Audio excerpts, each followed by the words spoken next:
நீலம் குளிர் செய்யும் வான்மழை போல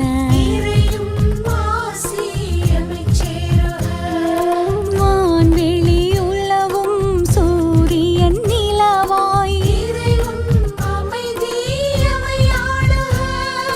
தானென நினையா படைப்பும் நிலமாய்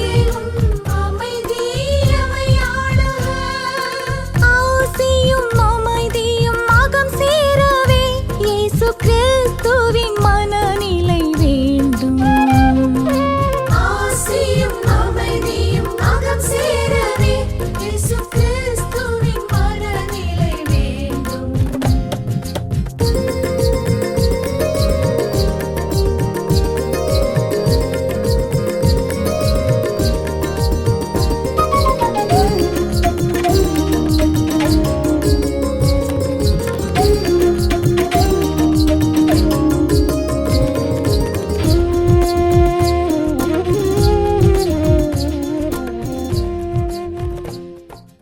தந்தை மகன் தூயாவியாரின் பெயராலே ஆமீன். ஆண்டவர் இயேசு கிறிஸ்துவுக்குள் வாழ்கின்ற மரியாவிஷின் சகோதர சகோதரிகளை, அன்பார்ந்த பெற்றோர்களை, பெரியோர்களை அனைவருக்கும் அன்பார்ந்த பாஸ்கா காலத்தினுடைய வாழ்த்துக்களை தெரிவித்துக் கொள்கிறேன். இந்த இறை வார்த்தையானது மத்தேயு நற்செய்தி 28வது அதிகாரம் 16 முதல் 20 வரை உள்ள இறை வசனங்களாக இருக்கின்றன. அக்காலத்தில் 11 சீடர்களும் இயேசு தங்களுக்கு பணித்தபடியே கலிலேயாவில் ஒரு மலைக்கு சென்றார்கள். அங்கே அவரை கண்டு பணிந்தார்கள். சிலரோ ஐயமுற்றார்கள். இயேசு அவர்களை அணுகி, விண்ணுலகிலும் மண்ணுலகிலும் அனைத்து அதிகாரம் எனக்கு அருளப்பட்டிருக்கிறது. எனவே நீங்கள் போய் எல்லா மக்களினத்தாரையும் சீடராக்குங்கள். தந்தை மகன் தூயாவியார் பேரால் திருமுழுக்கு கொடுங்கள். நான் உங்களுக்கு கட்டளையிட்ட யாவையும் அவர்களும் கடைபிடிக்குமாறு இதோ கற்பியுங்கள். இதோ உலகம் முடிவரை எந்நாளும் நான் உங்களுடன் இருக்கிறேன் என்று கூறினார். கிறிஸ்து வழங்கும் நற்செய்தி. கிறிஸ்துவை உமக்கு புகழ். இறை இயேசுவுக்குள் வாழ்கின்ற அருமையான சகோதர சகோதரிகளே, மனிதம் ஏற்பு, மண் ஏற்பு, விண் ஏற்பு.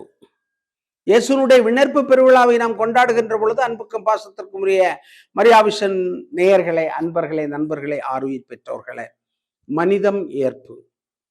வார்த்தை மனு உரு ஆனார், நம்மிடையே குடிகொண்டார். யோவான் நற்செய்தியிலே நாம் பார்க்கிறோம். ஆதியிலே வார்த்தை ஒளியாக இருந்தது, அது உலகத்திற்கு வந்தது நம்மை ஒளிர்விப்பதற்காக. அவ்வாறு வந்த மனிதம், இந்த மண்ணை ஏற்ற மனிதம் விண்ணை ஏற்றுக்கொள்வதற்காக செல்லுகிறது. இதை 3 நிலைகள். ஒன்று, மனிதம் ஏற்கப்படுகிறது, மண்ணை ஏற்கப்படுகிறது, விண்ணை ஏற்றுக்கொள்ளுகிறது.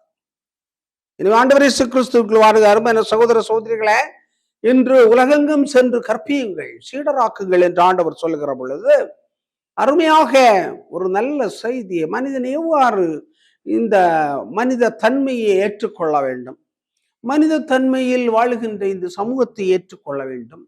இவ்வாறு ஏற்றுக்கொள்கின்ற பொழுது அதை கடந்து விண்ணகம் செல்ல முடியும் என்று சொல்லக்கூடிய அருமையான ஒரு செய்தியை ஆண்டவர் சொல்லுகிறார்.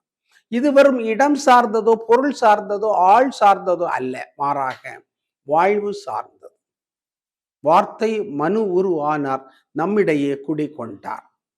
யோவான் நற்செய்தியிலே பார்க்கின்றோம். வார்த்தையாக இருந்தது, இந்த வார்த்தை கடவுளாக இருந்தது, அது கடவுளோடு இருந்தது, அது கடவுளுடைய ஆற்றலாக இருந்தது. அந்த வார்த்தையை தான் மனு உரு எடுக்கின்றார். எனவே மனு உரு எடுத்தவர் இந்த மனித தன்மையை ஏற்றுக்கொள்ளுகின்றார். மனித தன்மையை ஏற்றுக்கொண்டவர் மனித தன்மையிலே வாழ்கின்ற மனித சமூகத்தை ஏற்றுக்கொள்ளுகின்றார். அந்த சமூகத்தை ஏற்றுக்கொள்ளுகின்ற பொழுது அந்த சமூகத்தில் இருக்கின்ற முரண்பாடுகள், இன்பங்கள், துன்பங்கள் எல்லாவற்றையும் அறிந்து கொண்டு கடைசியாக இன்னும் உலகத்தில தனக்கென்று சீடர்கள் உருவாக்கப்பட வேண்டும். எனவே நீங்கள் உலகெங்கும் சென்று கற்பியுங்கள், திருமுழுக்கு கொடுங்கள் என்று சொல்லி அனுப்புகின்றார். அதைத்தான் நாம் இன்றைய நற்செய்தியிலே பார்க்கின்றோம். தந்தை மகன் தூயாவின் பெயரால் அவர்களுக்கு திருமுழுக்கு கொடுங்கள் என்று சொல்கிறார். திருமுழுக்கு கொடுங்கள் என்று சொல்லுகின்ற பொழுது மதம் மாற்ற வேண்டும் என்பது அல்ல, மாறாக மனிதம் மாற்றப்பட வேண்டும், மனிதம் புனிதமாக்கப்பட வேண்டும். அன்னை தெரசாள் அதைத்தான் அழகாக சொல்லுகின்றார்கள். இந்துக்களை நாங்கள் கிறிஸ்தவர்களாக மாற்ற வரவில்லை, மாறாக இந்துக்களை நல்ல இந்துக்களாக மாற்ற வேண்டும், இஸ்லாமியர்களை நல்ல இஸ்லாமியர்களாக மாற்ற வேண்டும், கிறிஸ்தவர்களை நல்ல கிறிஸ்தவர்களாக மாற்ற வேண்டும், நல்ல மனிதர்களாக மாற்ற வேண்டும், மனிதர்களை நல்ல மனிதர்களாக மாற்ற வேண்டும். இதுதான் வாழ்வுடைய மிகச்சிறந்த ஒரு தத்துவமாக இருக்க முடியும். என அன்புக்குரியவர்களே, தூய ஆவியின் துணை கொண்டு செய்யப்பட வேண்டிய காரியங்களை ஆண்டவர் இன்று நமக்கு நற்செய்தி வழியாக சொல்லுகின்றார். தூயாவின் வழியாக செய்யப்பட வேண்டிய காரியங்கள் என்ன? அவர் தந்தை மகன் தூயாவின் பெயரால் திருமுழுக்கு கொடுக்க கற்றுக் கொடுத்திருக்கிறார். திருமுழுக்கின் வழியாக ஆண்டவர்களை இணைக்கின்றார், திரு அவையிலே இணைக்கின்றார், மனித சமூகத்திலே இணைக்கின்றார்.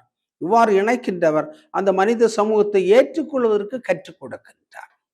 இன்பங்கள், துன்பங்கள், துயரங்கள் இவைகளையெல்லாம் தாங்கிக் கொண்டு மனித சமூகத்தை ஏற்றுக்கொண்டு அதை மாற்றுவதற்கான வழிமுறைகளையும் ஆண்டவர் சொல்லிக் கொடுக்கிறார். எனவே இந்த செய்தியிலே கொடுக்கப்பட்டிருக்கின்ற இறை வார்த்தையானது உலகெங்கும் சென்று சீடர்களை உருவாக்குங்கள், தந்தை மகன் தூயாவின் பல திருமுழுக்கு கொடுத்து சீடர்களை உருவாக்குகின்றார்கள். பக்தர்களை உருவாக்குங்கள் என்று ஆண்டவர் சொல்லவில்லை. பக்தர்களை உருவாக்குவது மிக மிக எளிதான ஒன்று. மாறாக சீடர்களை உருவாக்குவது என்று சொல்லக்கூடியது, அந்த சீடத்துவ தன்மையிலே மனிதர்களை மாற்றுவது என்று சொல்லக்கூடியது மனிதத்திற்கான முழுமையான மனிதத்திற்கான மாறுதலாக இருப்பதை பார்க்கின்றோம். உலகம் ஒரு நாடக மேடை என்று கவிஞன் சொன்னான், ஷேக்ஸ்பியர் சொன்னார். உலகம் ஒரு நாடக மேடை, அதுல எல்லோரும் நடிகர்கள், ஒவ்வொரு ஆளும் ஒவ்வொரு பாத்திரத்தை நடித்துக் கொண்டிருக்கிறார்கள். எவன் அதிகமாக நடிக்கின்றானோ அவன் தான் பெரியவனாக மாற்றப்படுகிறான், உருவாக்கப்படுகின்றான் என்று நாம் நடைமுறையிலே பார்க்கின்றோம். நடிப்பு வாழ்க்கையினாலே உயர்ந்தவன் வாழ்க்கை பூரா நடித்து கொண்டே இருந்திருக்கிறான். இன்னைக்கு மக்களை எல்லாரையும் ஒட்டுமொத்தமாக ஒரு ஏமாற்று பண்ண வேண்டும் என்பதற்காக அவனை தலைவனாக உருவெடுக்கின்றான். எனவே நடிகனாக பார்க்கின்றவர்கள், திரையிலே பார்க்கின்றவர்கள், இவன் நல்லவனாக இருக்கிறான், வல்லவனாக இருக்கின்றான், தீமைகளை அழித்து ஒழித்து விடுவான், அநியாயங்களை தட்டி கேட்பான் என்று சொல்லுகின்ற பல்வேறு விதமான மதிப்பீடுகளிலே அந்த மனிதனுக்கு பின்னால் செல்கின்றார்கள். திரையில் பார்ப்பது நிஜமல்ல, நிழல் என்று சொல்லக்கூடியதை புரிந்து கொள்ளாமல் இருக்கின்றார்கள்.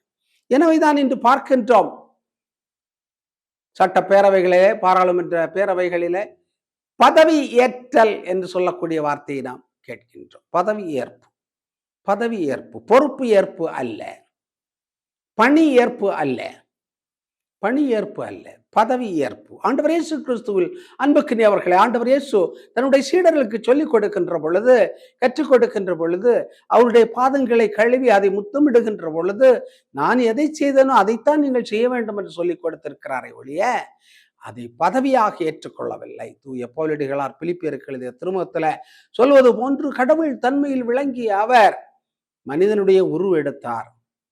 மனிதம் ஏற்பு, உருவெடுத்து அந்த மனிதர்களுக்காக கற்றுக் கொடுத்தார், துன்பங்களை தாங்கிக் கொண்டார், சிலுவை வரைக்கும் அடிமையாக வாழ்ந்தார் என்று சொல்லப்படுகிறது.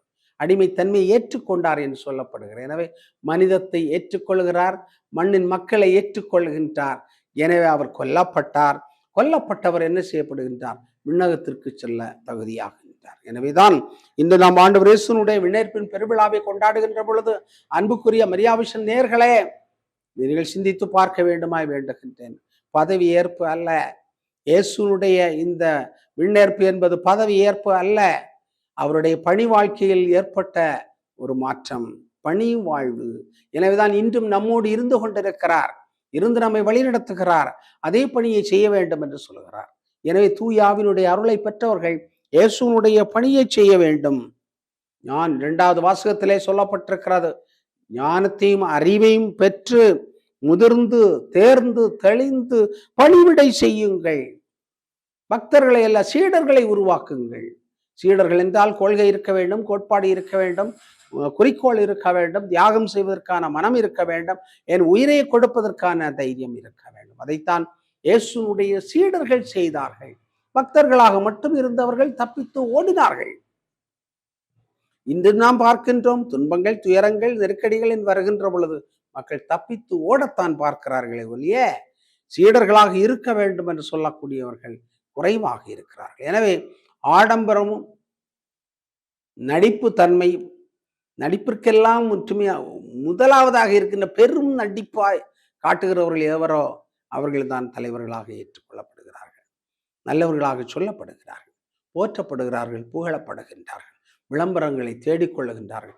தங்களுடைய ஆணவத்தையும் தங்களுடைய அகங்காரத்தையும் அவர்கள் நிவர்த்தி செய்து கொள்ளுகின்றார்கள், பூர்த்தி செய்து கொள்ளுகின்றார்கள், நிறைவு செய்து கொள்ளுகின்றார்கள். ஆனால் ஆண்டவர் இயேசு சீடத்துவ வாழ்வை பாராட்டுகின்றார். எனவே நாம் மனிதத்தை ஏற்க வேண்டும், மனிதர்களை ஏற்க வேண்டும், மனித சமூகத்தை ஏற்க வேண்டும், விண்ணகத்தை ஏற்றுக்கொள்கின்றவர்களாக மாறுவோம். எனவே இந்த சமூகத்திலே, இந்த உலகத்திலே வாழ்கின்ற பொழுதே விண்ணேற்பின் வாழ்வை வாழ்ந்து காட்டுவதற்கான வரத்தை மன்றாடுவோம். எங்கள் நல்ல தந்தை இறைவா, அன்பின் மரியாவிஷன் பிள்ளைகளுக்காக நாங்கள் செபிக்கின்றோம். அனைவரையும் ஆசிர்வதித்துள்ளோம். கேட்டுக்கொண்டிருக்கின்ற மரியாவிஷன் பிள்ளைகளுக்கு நிறைவான அன்பையும் மகிழ்ச்சியும் சமாதானத்தையும் கொடுத்து வழிநடத்துவீராக. உலகம் ஒரு நாடக மேடை என்று சொன்னாலும் நாங்கள் உண்மையான வாழ்வை, நேர்மையான வாழ்வை, தூய்மையான வாழ்வை, சீடத்துவ வாழ்வை வாழ வேண்டிய ஆற்றலையும் முறையும் தந்தரள வேண்டுமாய் ஜெபிக்கின்றோம். படிக்கின்ற பிள்ளைகள் பல்வேறு விதமான புதிய இடங்களுக்கு செல்வதற்காக முயற்சி எடுக்கிறார்கள். அவர்களை ஆசிர்வதித்துள்ளோம். அவர்களுக்கு நல்ல இடங்கள் கிடைத்து நன்றாக படிப்பதற்கான ஆவின் ஆற்றலையும் அருளையும் கொடுத்து உதவ வேண்டுமாய் ஜெபிக்கின்றோம். தோல்வியுற்றவர்கள் சோர்ந்து போகாமல், மனம் தளர்ந்து போகாமல் இருக்க செய்வீராக. இந்த வேண்டுதல்களை எல்லாம் எங்கள் ஆண்டவரும் திருமகனுமாக்கிய இயேசு கிறிஸ்து வழியாக உம்மை பார்த்து மன்றாடுகிறோம். ஆமென். தந்தை, மகன், தூய ஆவியாரின் பெயராலே ஆமென்.